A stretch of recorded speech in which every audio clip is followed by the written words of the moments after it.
మీకు రైటర్గా గుండె జారి గల్లంతైంది మూవీ ఒక ఫేమ్ని తీసుకొచ్చింది. అంతకుముందు చేశారు, బట్ అయినప్పటికీ హర్షవర్ధన్ గారు అంటే ఫస్ట్ గుండె జారి గల్లంతైంది, తర్వాత మనం కదా. ఎలా వచ్చింది ఫస్ట్ ఇది ఆఫర్? ద్రోణ అని ఒక ఫిల్మ్కి నేను డైలాగ్ రైటర్ని, చాలా మంది తెలియదు. సో అప్పుడు తన ఫిల్మ్స్ అంత సక్సెస్ఫుల్గా ఉంటుండేవి కాదు. వరుసగా ఆల్మోస్ట్ ఒక 11-12 ఫిల్మ్స్ బాగా ఇబ్బందులు పడ్డాయి. అందులో ద్రోణ ఒకటి. బట్ ద్రోణకి తన ఫీలింగ్ ఏంటంటే నా సినిమాలు అన్నింటిలో కాస్త బాగా ఆడింది అదే, అందులో ఉన్న కంటెంట్కి డైలాగ్స్కి చాలా మంచి రెస్పాన్స్ వచ్చింది, ఎప్పుడైనా నీతో రాయించుకుంటాను అని నితిన్ ఎప్పుడు అంటుండేవాడు. అలా ఇష్క్ సినిమా టైంకి దానికి ఒక 2-3 పనిచేశారు. ఫైనల్గా of course Ramesh Shyamla is the writer, dialogue writer. అంతకుముందు ఎవరో సరే ఆ టైంలో కూడా నన్ను పిలిచారు కొద్ది రోజులు, కొంచెం ఏదైనా ఉప్పు కారాలు జల్లుతాం అన్నట్టుగా. ఆ టైంలో నేను కొన్ని సీన్లు రాశాను. అది బాగా నచ్చి నితిన్ ఇంప్రెస్ అయ్యి, డైరెక్టర్ విక్రమ్ కే కుమార్ ఇంప్రెస్ అయ్యి, ఇద్దరు 2 సినిమాలు ఇచ్చారు. అదే గుండెజారి, అదే మనం. సో హీరో నుంచి వచ్చింది గుండెజారి, డైరెక్టర్ నుంచి వచ్చింది మనం. సో అలా నాకు అది ఒత్తిలిగించింది అనమాట, ఈ 2 బాంబులు పేలడానికి. అలానే మనంలో ఏవో ఒక 3 డైలాగ్స్ రాస్తే నాగార్జున గారికి బాగా నచ్చినాయి అని చెప్పేసి, ఏంటది అది, ఏం రాశారు అసలు? అది నిజంగా విచిత్రం. అంటే ఏమైందంటే అండి, దానికి కూడా చాలా మంది రైటర్లు ట్రై చేశారు, చాలా పెద్ద పెద్ద పేర్లు వినేవాడిని. నాగేశ్వరరావు గారి ప్రెస్టీజియస్ ఫిల్మ్, అంటే ఇంకోలా కాదు కానీ అది ఆయన లాస్ట్ ఫిల్మ్ అని అప్పుడే అనుకున్నారు. అంటే ఇంకోసారి యాక్ట్ చేయరు ఆయన, ఇంకో 20 ఏళ్ళు బతుకున్నా కూడా అలాగే లాస్ట్ ఫిల్మ్ అనుకున్నారు తప్ప, పైకి కాంబినేషను ఫ్యామిలీ అంతా. సో అలాగ ఉన్న టైంలో విక్రమ్ కే కుమార్తో అఫ్కోర్స్ ఇష్క్ టైంలో కొంత ఇది ఉంది కాబట్టి మళ్ళీ నాతో రాయించుకుందాం అనుకున్నాడు. బట్ నేను గుండెజారి గల్లంతైంది స్క్రిప్ట్లో బిజీగా ఉండటం వల్ల నన్ను పక్కన పెట్టేశాడు. సో ఆ మూవీ రిలీజ్ అయిన తర్వాత అవ్వకముందే మనం ఓకే అయిందండి. ఎందుకంటే అప్పటికి మనం చాలా మంది రైటర్స్తో ట్రై చేస్తుంటే నాగార్జున గారికి ఎందుకో నచ్చలా.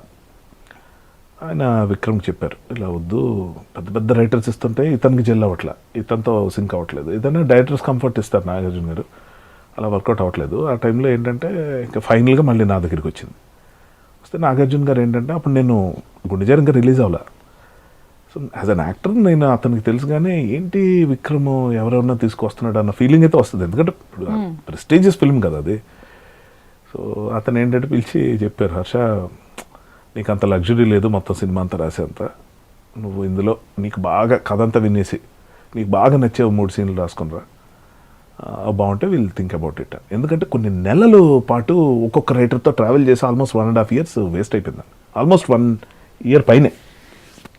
ఇంకా ఉండదు ఆ ప్రాజెక్ట్ అనుకున్న టైంలో నాతో ట్రై చేస్తే లక్కీ వర్కౌట్ అయింది. అయితే ఆ 3 సీన్లు అనేది నాకు చాలా ఆశ్చర్యంగా అనిపించింది. నేను విక్రమ్తో పాటు హోటల్కి వెళ్ళిపోయాను, నాగార్జున గారితో అయిపోయిన తర్వాత తన విక్రమ్ రూమ్కి వెళ్ళి కూర్చున్నాక విక్రమ్ అన్నాడు, ఏం సీన్లు రాద్దాం అని. స్టోరీ అంతా అప్పటికి నాకు కొంత ఐడియా ఉంది, ఆ మందు సీన్ రాద్దామా లేకపోతే ఇది రాద్దామా అని మంచి హైలైట్ సీన్స్ 3 చెప్తుంటే నేను అన్నా, సినిమా అంతా తీసాక లెంగ్త్ ఎక్కువైందని లేకపోతే అదేదో బాగాలేదని ఎడిటింగ్లో తీసేస్తారు, అలాంటి సీన్లు కొన్ని ఉంటాయి కదా, అవి 3 రాస్తానని చెప్పా.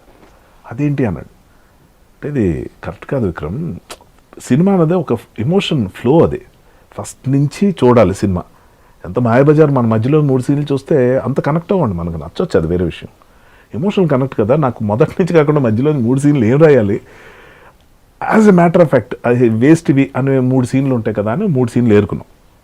విక్రమ్కి ఏంటంటే చాలా మంచి ప్రెసెన్స్ ఆఫ్ మైండ్ ఉంటుందండి, చాలా షార్ప్గా గ్రాస్ప్ చేస్తాడు కంటెంట్ని. తనకు నా ఐడియా నచ్చింది, అంటే లేకపోయినా పర్లేదు అన్న సీన్లు బాగా రాస్తే, ఉంటే బాగుంటుంది అన్న సీన్లు ఎలా రాస్తాడు అన్నది పెద్ద గ్యాంబ్లింగ్. తను ఏంటంటే ఆ రిస్క్ అంత తీసుకోకూడదు, ఇంకోడైతే అలా తీసుకోడు ఆ స్టేజ్లో. తను ఎందుకో he went with my instinct, ఆ ఇమోషన్తోనే కనెక్ట్ అయ్యి సరే రాసే అన్నాడు. టక్ మనం రాసేసాను, 1/2 గంట మ్యాక్సిమం 1 hour అనుకోండి, రాసి రెడీ అన్న. నేను నాగార్జున గారు ఎక్స్పెక్ట్ చేస్తుంది 1 week తర్వాత, 4-5 days తర్వాత. So we're ready. Next day phone చేశాడు, వచ్చేది నాగార్జున గారు విన్నారు, నచ్చింది, ఆయన చాలా అప్రిషియేట్ అంటే చాలా. అంటే అప్పుడు నేను చెప్పాను, సార్ ఇప్పుడు లక్కీగా నేను పాస్ అయిపోయాను, ఇప్పుడు ఇలా చేశారు కానీ ఇంకెప్పుడు చేయకండి ఇలా.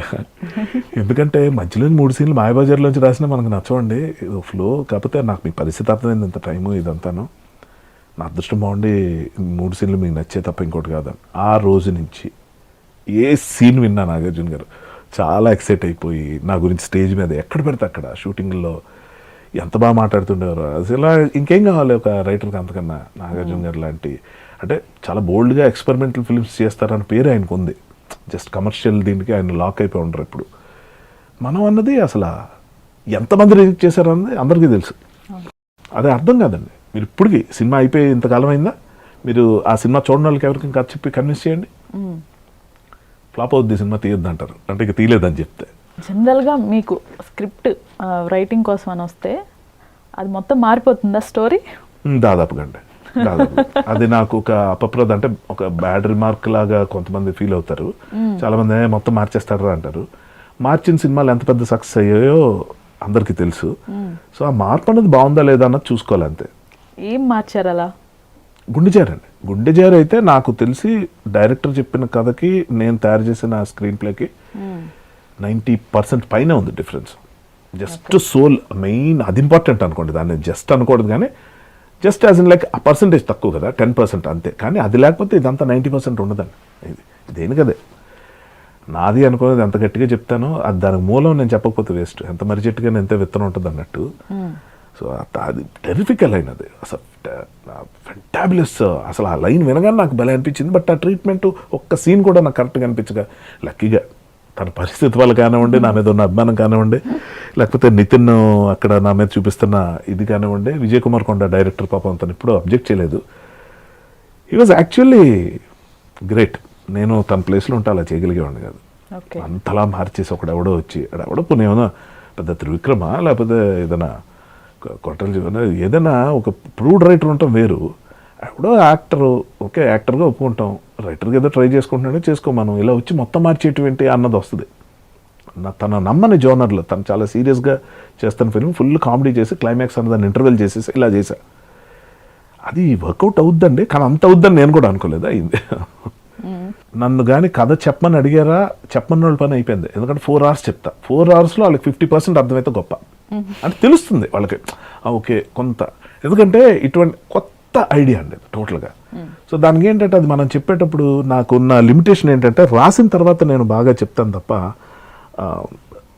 ఇది ఇలా చెప్పాలనేటప్పుడు ఆ ఫ్లో ఉండదు నాకు. ఎందుకంటే చాలా ఫాస్ట్గా ఐడియాస్ మారిపోతుంటాయి నా మైండ్లో. సో ఒక లైన్ ఫిక్స్ అయి ఉండలేను. ఇప్పుడు మంచి లైన్ అనుకున్నాను అనుకోండి, మామూలుగా డైలాగ్ రైటర్స్ అదే అనుకుంటారు. చాలా మంది స్టేజ్ మీద టక్క చెప్తుంటారు, నేను రాసింది ఈ డైలాగ్ ఇలా, నన్ను చెప్పమన్నాడు ఒక్కటి చెప్పలేను అలా. ఎందుకంటే నాకు గుర్తుండదు, నాకు మారిపోతుంటుంది ప్రతి నిమిషం. నన్ను కనుక ఒక స్క్రిప్ట్ ఇచ్చి వెంటనే షూటింగ్ చేస్తే ఒక పద్ధతి, ఒక 4 రోజులు కరోనా గ్యాప్ ఇస్తే మొత్తం మారిపోతుంది. మంచో చెడో నాకు తెలియదు, బట్ ఐ కీప్ చేంజింగ్ అనమాట.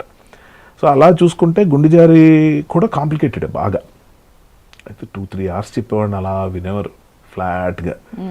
అది స్క్రీన్ మీదకి వస్తే ఎలా ఉంటుందంటే ఒక్క నితిన్ నమ్మాడండి. అఫ్కోర్స్ సుధాకర్ రెడ్డి గారు సపోర్ట్ ఎటు ఉంది, బట్ నితిన్ అసలు ఎవ్వరు అసలు దాన్ని యాక్సెప్ట్ చేయడానికి కూడా రెడీగా లేరు. నితిన్ కాన్ఫిడెన్స్ మాత్రం అదొక్కటేనండి ఆ సినిమాకి ప్రాణం. నేను అదే చెప్తున్నాను, మనం ఎంత గొప్ప మొక్క అయినా కూడా కరెక్ట్గా దానికి వాటరింగ్ అవ్వకపోతే ఏంటి పరిస్థితి, నీళ్లు, దానికి కావాల్సిన ఎరువులు, మట్టి లేకపోతే ఏంటి. సో ఏది గొప్ప అక్కడ, మనం ఎంతసేపు పువ్వు గురించే మాట్లాడతాం, ఇవి కదా మెయిన్ రీజన్స్. సో నితిన్ దానికి హీరో మాత్రం కాదు, ఒక ప్రొడ్యూసరు, ఒక క్రియేటివ్ హెడ్, చాలా ప్రాణం పెట్టి చేసాడండి. ఇలా మీరు ప్రాణం పెట్టి రాసుకున్న స్క్రిప్ట్స్ డబ్బుల కోసం ఎప్పుడైనా అమ్మేశారా మీ పేరు లేకుండా? లేదండి. అలా అంటే ఒకటి ఏంటంటే కొనడానికి రెడీగా ఉన్నారు, కానీ ఎలా ఉంటుందంటే అండి, మళ్ళీ అదే చెప్తున్నాను, it is not what you say is important, it is how you say is important. How అన్న దానికే నాకు ఇవాళ దాకా వస్తున్న మార్కులు. ఏం చెప్పాను కాదు, ఎలా చెప్పానదే ఉంటుందండి ఎప్పుడైనా సరే, ఏ సక్సెస్ఫుల్ పర్సన్కైనా సరే. నా పరిధిలో నేను, సో నాకేంటంటే బేసిక్గా ఎలా ఉంటుందంటే అండి, నేను డైరెక్షన్లోకి రావడానికి కారణం అది. నేను చెప్పే ఐడియాని యాజ్ ఇట్ ఈస్గా ఆ విధంగా ఆర్టికులేట్ చేసి, ఆ విధంగా మాడ్యులేట్ చేసి అంతే ఎఫెక్టివ్గా చెప్తేనే అది అలా బాగుంటుంది తప్ప ఎలాగైనా చెప్పేస్తే కాదు.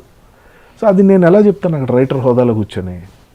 వినేవాళ్ళు ఉంటే చెప్పొచ్చు, లేకపోతే వీడేం డైరెక్టరా అంటే ఆ డైరెక్టర్నే అనాలి, అదే డైరెక్షన్ అంతే. మీరు రాసిన స్క్రిప్ట్స్ అన్నిటిలో వేటిలో అయినా సరే ఆ స్క్రిప్ట్ యూజ్ చేసుకొని మీ నేమ్ వాడకుండా ఉన్నది ఏదైనా ఉందా? ఉన్నాయి, చాలా ఉన్నాయి. ఓకే, చాలా ఉన్నాయి. నేను చాలా వాటికి నా పేరు లేకుండా చేసినవి చాలా ఉన్నాయి. ఓకే, అంటే ఒకటి ఏంటంటే అది గొప్పగా నేను చాలా పర్లేదు అని అన్నగాని రైటింగ్నే నమ్ముకొని రైటర్గానే ఉందాం అనుకుంటున్న వాళ్ళకి మాత్రం చాలా లాస్ అది. టెక్నికల్గా ప్లెగరిజం అంటాం దాన్ని. ఐడియాలు దొబ్బేయటం, పేరు లేకుండా చేయటం, డబ్బులు ఇవ్వకపోవటం, లేకపోతే మాకు అదే ఐడియా వచ్చిందని చెప్పడం, ఇవన్నీ మనం చాలా చూస్తుంటాం. నేను ఒక యాక్టర్గా బాగా పాపులర్ అయిపోయి హ్యాపీగా బతికేస్తున్నాను కాబట్టి నాకు వేరే విషయాల్లో నష్టం వస్తే పెద్దగా ఉండదు కానివ్వండి.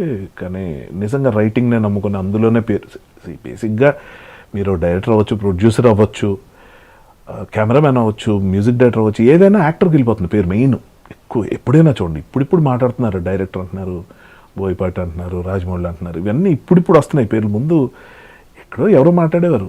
డైరెక్టర్ ఏం చేస్తాడు కూడా ఎవరికి తెలియదు. దాసనారాయణ గారు, రాఘవేంద్ర గారు పాపులర్గా ఉన్న టైంలో. బట్ పాయింట్ ఏంటంటే అలాంటి దాంట్లో ఒక రైటర్కు ఉన్న గుర్తింపు చాలా తక్కువ అండి, అన్ఫార్చునేట్లీ. ఇక్కడే కాదు, ప్రపంచం అంతా. బట్ ప్రపంచంలో వేరే ప్లేస్లో డబ్బులు బాగా ఇస్తారు, ఇక్కడ అది కూడా ఎవరు. అక్కడెక్కడో రెస్పెక్ట్ ఉంటుంది, ఇక్కడ అది కూడా ఉండదు. రికగ్నిషన్, వాళ్ళకి ఇవ్వాల్సిన ఐడెంటిటీ మాత్రం చాలా తక్కువ మన ఇండస్ట్రీలో. సో నేను యాక్టర్గా, లేకపోతే ఇప్పుడు ఏదో డైరెక్టర్ అయిపోయినా, ఏదో మెల్లగా బతికేస్తున్నాను, ఏదో బేసిక్గా నాకు అల్ప సంతోషం కాబట్టి పెద్ద ప్రాబ్లం ఉండకపోవచ్చు. కానీ దాన్నే నమ్ముకొని ఎంతో కష్టపడి ఒక ఐడియాని క్రియేట్ చేసి, దాన్ని జనరేట్ చేసి, బాగా డెవలప్ చేసి, తన పేరు కనీసం అక్కడ ఎవరు ప్రస్తావించకుండా సొంత నేను దగ్గరుండి రాయించుకున్నాను. ఇదో దిక్కుమాలన్నమాట. నేను మ్యూజిక్ చేయించుకున్నానండి, నేను రాయించుకున్నాను, ఇవన్నీ మాట్లాడుతుంటారండి. ఏమీ ఐడెంటిటీ క్రైసిస్ రా ఆయన, ఇది ఎందుకు వచ్చింది? చాలా ఘోరం ఇది. ఈవెన్ నా పెద్ద పెద్ద యాక్టర్స్ దగ్గర కూడా చూస్తాం, నేను ఆ డైరెక్టర్తో ఇలా చేయించుకున్నాను. కరెక్టే, నేను తప్ప అంటలేదు, అది అబద్ధం అంటలా. ఎందుకు అది చెప్పాలంటున్నా? ఇచ్చే ఒక క్రెడిట్, రాసాడని చెప్పు. అందులో పంచ్ డైలాగ్ నేనే రాశాను తెలుసా? ఎందుకది? పంచ్ డైలాగ్ నేను రాశాను, మంచి డైలాగ్ నేను రాశాను, కానీ ఆయన రైటరు. ఏంటది? అంటే ఏంటంటే ఆబా, ఓవర్ గ్రీడీనెస్ అంటాం చూడండి. ఇదే అన్నీ నేనే చేసేయాలి, అన్నీ నాకే వచ్చేయాలి. నేను అన్నీ చేస్తా, మ్యూజిక్ చేస్తాను, డైలాగ్ రాసేస్తాను, యాక్టింగ్ చేస్తాను. కానీ మీరు నేను సక్సెస్ అయిన ఫిల్మ్స్ తాలూకు ఇంటర్వ్యూస్లో ఎప్పుడు చూసినా దానికి సంబంధించిన ప్రతి ఒక్కరి పేర్లు నేను క్రెడిట్ ఇస్తాను. ఎప్పుడో 30 ఏళ్ల క్రితం పరిచయం అయిన ఒక ఆశీర్వాద్ అన్న ఫ్రెండ్ గురించి ఇంటర్వ్యూలు ఎందుకు చెప్పాలి? ఎవరు అడిగారు? ఎవరికి తెలుసు అతను? పోనీ అతని ఫ్రెండ్ సర్కిల్లో, నా ఫ్రెండ్ సర్కిల్లో తెలిసిన వాళ్ళు ఉంటారు, మీకు తెలిసి ఉండకపోవచ్చు. బట్ నేనేమంటానంటే, లేకపోవడం వేరు, తెలియకపోవడం వేరు. ఉన్నాడు కదా, ఉన్న మనిషి గురించి చెప్పాలి. తెలియకపోతే ఇంకో రోజు తెలుస్తాడు. మీ దగ్గరకు వచ్చిన స్క్రిప్ట్స్ మీరు ఎలా అయితే చేంజ్ చేస్తారో, మీరు రాసిన స్క్రిప్ట్స్ హీరో కానీ డైరెక్టర్ కానీ చేంజ్ చేసినప్పుడు ఎందుకు కోపం? అస్సలు అలుగుతారంట కదా? కాదు, అలగటం కాదు. బేసిక్గా ఏంటంటే నేను చాలా ఎక్కువ ఎంకరేజ్ చేస్తాను అది. ఓకే, నేను నాతో పనిచేసే వాళ్ళతో, మీరు ఇప్పుడు ఎందుకు 10 రోజులే షూటింగ్ అని సుధీర్ బాబు గారి, మీరు ఎప్పుడైనా అడగండి. అంటే ఏ రేంజ్లో నేను ఫ్లెక్సిబుల్గా ఉంటానంటే, అవతల ఒక ఐడియా బాగుంది అంటే నేను ముందు చూసుకుంటా. టాప్ యాంగిల్ ఒక్కటి నా దృష్టిలో ఉంటుందండి. స్టోరీ స్ట్రక్చర్ అయితే పాడవకూడదు. అది పాడే విధంగా ఉంటే అది ఎంత పెద్ద స్టార్ అయినా నేను మాట్లాడాల్సింది మాట్లాడతా, అందులో డౌట్ లేదు. కానీ ప్రతిదీ నేను అనుకున్నది ఉండాలి, అది కంఫర్ట్ అండి. ఇప్పుడు చాలామంది అనుకుంటారు, నేను ఇలా రాశాను, అలాగే చెప్దాం, అలాగే ఉండాలి అన్న దాంట్లో మీకు 2 రీజన్స్ ఉంటాయి. ఒకటి ఏంటంటే యాక్యురేట్గా దానికి కావాల్సింది అదే. రెండోది ఏంటంటే అది నాకు కంఫర్ట్, ఒకసారి ఫిక్స్ అయిపోయాను. ఇంకోటి మారిస్తే అది నాకు అది లేదు. నేను ఏ నిమిషం చెప్పాను కదా, నా లైఫే ఇది. నేను ఎప్పుడు నిన్న అనుకున్నది వాళ్ళు నేను నమ్మను, ఈరోజు అనుకున్నది రేపు ఉండదు, మారుతూ ఉంటాయి ఒపీనియన్స్. స్క్రిప్ట్ ఎంత అంటే అప్పుడు మీరు అనొచ్చు, అలా మార్చుకుంటూ పోతే ఏదైనా అయితే ఏంటి పరిస్థితి? మార్చలేదు, అలాంటివన్నీ బాగుంటున్నాయా? సో సక్సెస్ గురించి మాట్లాడద్దు, అది ఎవరు మాట్లాడద్దు. మనం అవతల, నేను ఎందుకు చెప్తున్నా అంటే, ఇప్పుడు నేను ఒక యాక్టర్ని, సరే నేను డైరెక్టర్ని, ఒక హీరో, అది పక్కన పెట్టేద్దాం. నేను ఒక చిన్న ఎగ్జాంపుల్ చెప్తా. నేను ఒక యాక్టర్ని, నేను యాక్టర్గా ఒక సినిమా షూటింగ్కి వెళ్ళాను, మీరే డైరెక్టర్ అనుకోండి. మీరు ఏదో సీన్ ఇచ్చారు, నేను రైటర్ని ఎలా అయినా చెప్పాను, పలానా డైరెక్టర్ దగ్గరికి వెళ్ళి, చూడండి ఇది డైలాగ్ బాగాలేదు, అమ్మాయిలు అలా మాట్లాడుకోరు, ఇలా మాట్లాడుకుంటారని చెప్పానా? ఆ డైరెక్టర్ ఇప్పుడు ఛాన్స్ ఇవ్వటం వల్ల నేను రైటర్ని అయ్యానా? మరి నేను యాక్టర్ని కాబట్టి ఆ డైరెక్టర్ ఇరిటేట్ అయిపోయి ఉంటే ఏమై ఉండేది?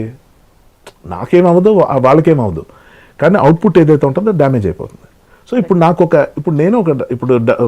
ఇప్పుడు నేను చాలా మూవీస్లో యాక్ట్ చేస్తుంటాను. వాళ్ళు వచ్చి చెప్తారు ఇది డైలాగ్ అని, కాదు ఇది ఇలా చేస్తే ఎలా ఉంటుంది, అది ఎలా చేస్తే ఎలా ఉంటుంది. వాళ్ళు విన్నారా? మంచిదే. వాళ్ళు కుదరపోతే వద్దంటారు, దానివల్ల నష్టం కూడా కాదు. బట్ నేనేమంటానంటే, ఒక యాక్టర్గా నేను చేస్తున్నప్పుడు, నేను డైరెక్టర్ అన్నప్పుడు నాకు ఒక నితినో, నాగార్జున గారు, లేకపోతే సుధీర్ బాబు గారు వచ్చి ఏదో చెప్తున్నారంటే అది తప్పని ఎందుకు అనుకోవాలి నేను? సాధారణంగా ఏమవుతుందంటే అండి, ఇప్పుడు చూడండి, అత్తగారు వేధిస్తారు, కోడళ్ళందరినీ రాచి రంపాన పెడతారన్న నోషన్తో ఆడపిల్లని ఇంటి నుంచి పంపిస్తారు పెళ్ళి అయిన తర్వాత. అది ఎలాగని అత్తగారు మాట వరుసకి అమ్మ రేపు పొద్దున్న 6 గంటలు లేస్తే పూజ చేయాలి అంటే 6 గంటలు లేవమని రూల్స్ పాస్ చేస్తుంది. మనం ఫిక్స్ అవుతామండి. అది ఒక కళ్ళజోడు పెట్టుకొని మనం ఆ కళ్ళ అంటాం కదా, అలాగా పచ్చకావంలోకి టైప్లో, అది ఆ సామెత కరెక్ట్ కాదు కానీ, బట్ మీరు ఏదైతే కళ్ళద్దాలు పెట్టుకున్నారో ఆ కలర్లో కనిపిస్తుంది అనడానికి కారణం ఇదే.